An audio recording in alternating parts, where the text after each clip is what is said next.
What's up, YouTube? It's your boy NextGenNero back with another review, man. Today we got to talk about Ninja Gaiden 2 Black Remake and why I think it's a masterpiece and why I think the industry needs more games like this going forward. This game was stealth dropped after the Xbox developer direct preview. It dropped in the Game Pass. It's on all platforms. I believe it is $50. It is an Unreal Engine 5 remake of the original Ninja Gaiden 2 Black. So, guys, I had an absolute blast with this game, man. When it got stealth dropped in the Game Pass, I downloaded it right away. I was like, wow, this is a big boy, 80 something gigs. That's that UE5. I was like, man, hopefully these gigs is worth it, yo. Hopefully it's not just a another modernized cash grab remake or half-baked remaster. We've been getting a lot of those lately, along with some really good remakes like Resident Evil 4 remake, and the Silent Hill 2 remake was another highlight.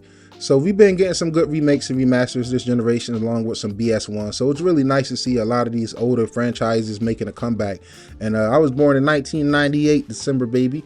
And so a lot of these games, like the Resident Evil 4s or even the Ninja Gaiden series, I definitely remember watching, older cousins playing and stuff like that, or even I would try to play but just wasn't skilled enough. I'm sorry that, looking back, I need to go tell my 5 and 6 year old self, dude, get good, dude. Just fucking get good. No other way around it. But I'm happy to say I feel like this is not a cash grab. I played this in Game Pass, so I did not have to pay full price for this. Shout out to Microsoft. But after rolling credits on this game, I have no problem paying full price for this game. I think the $50 is more than a reasonable asking price, and I would probably be double dipping and buying this on my PS5 Pro over there as well, and doing another playthrough on that platform also. Guys, man, so let's just get right into it, man. I want to talk off back the graphics, because this being made in UE5, I kind of was like, So this generation, we kind of been getting some good UE5 implemented games. I think Jxymarley, that's an indie game. I think that was a really good UE5 game. We got Hellblade 2. That was a really good UE5 game. The Coalition with Gears is going to make really good use of Unreal Engine 5. The Finals is one of the most impressive shooters that's using UE5 alongside with Marvel Rivals also. So, Unreal Engine 5 had a rough start to the generation, I think. But it's really starting to look up as these devs become more familiarized with it, and we keep getting, improvements behind the scenes. This game is absolutely gorgeous. It's a lot of classics and the remakes comparisons going out there. So this video might not do justice, so I definitely recommend going to check those out. There's plenty of them out there. But this game is absolutely beautiful. Everything just felt like it was just brought up to modern platforms, and that's what it should be. That's the entire point of a remake and remaster. I feel like this game is definitely using Nanite and Lumen. I can't confirm it, right? I'm not Digital Foundry, but I have a good feeling that it is, because the rock details and stuff like that is really, really high quality. And I mention that because Jxymarley is using Nanite, and I noticed that the rocks and texture detail in that game was really good as well. This game is absolutely beautiful, man. It's gory, it's bloody, it's brutal.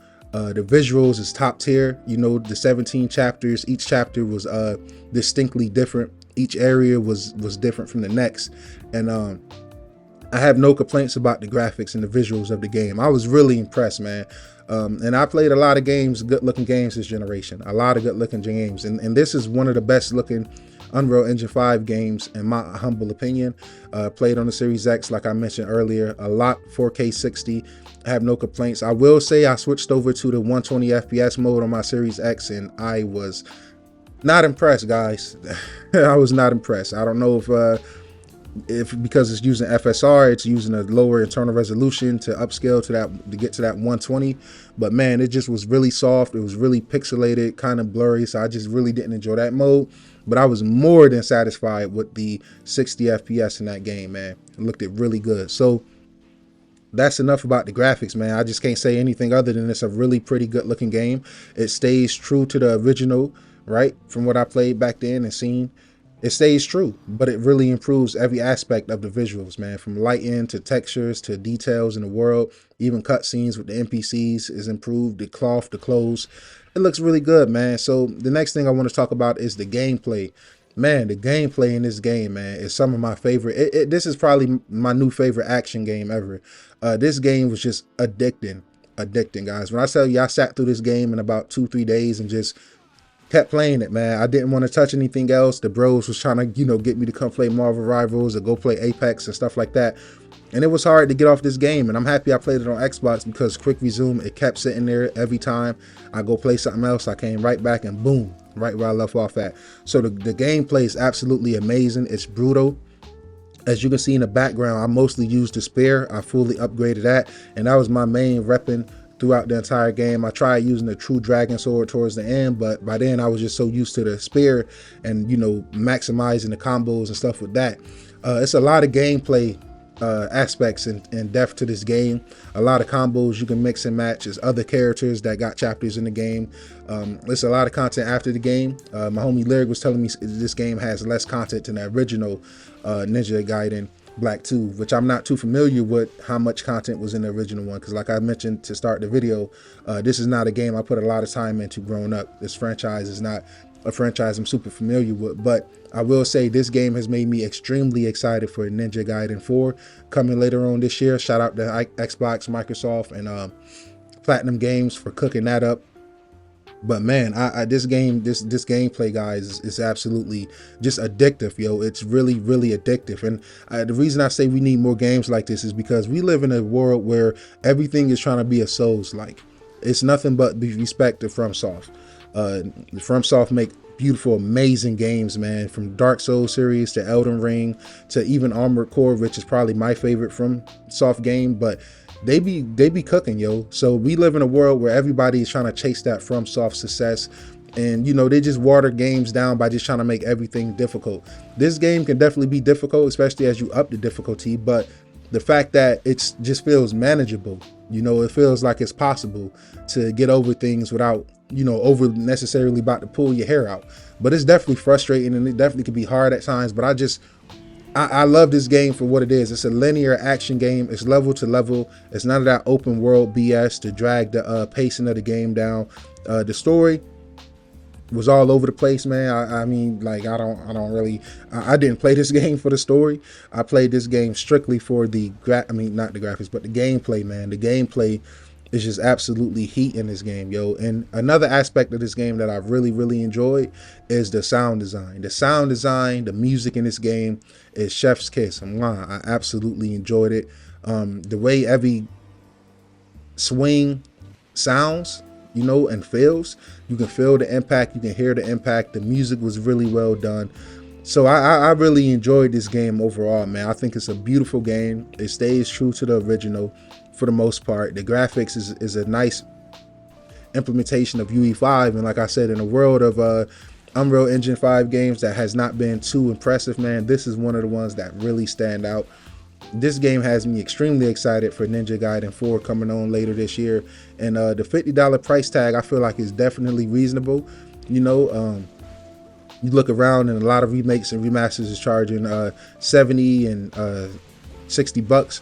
So for this to be $49.99, I think that's a really dope asking price. And like I said, it's in Game Pass right now, guys. If you want to save some money and you already subscribe to the service, I definitely think you should check it out, man. So I really appreciate that this is just a linear action game. I feel like we really need more of that. It seemed like we used to get a lot of these style games throughout the Xbox 360 era and the PS3 era, and it just seems like they kind of far and few in between nowadays. I was hoping Wukong kind of got back to that, like, just strictly hack and slash action style game, but even that takes a lot of stuff from Souls games, like, when you rest, it resets the enemies and stuff like that. I can't tell you how many times I hit save at a save point in this game and looked around and none of the enemies was reset and I could just progress and go forward. To me, that was really huge, man, and that kept me engaged. And I also like playing with the other characters in this game, whether it's their different weapon sets, their different moves, their different ranged weapons and stuff like that. I do like, at the beginning of each chapter, it gives a little brief overview of what's going on with the story, because like I said, the story can kind of seem all over the place and seem confusing for somebody that's not really in tune with the world and history of Ninja Gaiden. So them having that little bit of info right there, along with the notebooks and scrolls that you can pick up and learn more about the world, I really appreciated that aspect of the game. And I'm really excited, like I said, guys, for Ninja Gaiden 4. When I seen it at the Microsoft showcase, I was like, oh, that's dope, that's unique.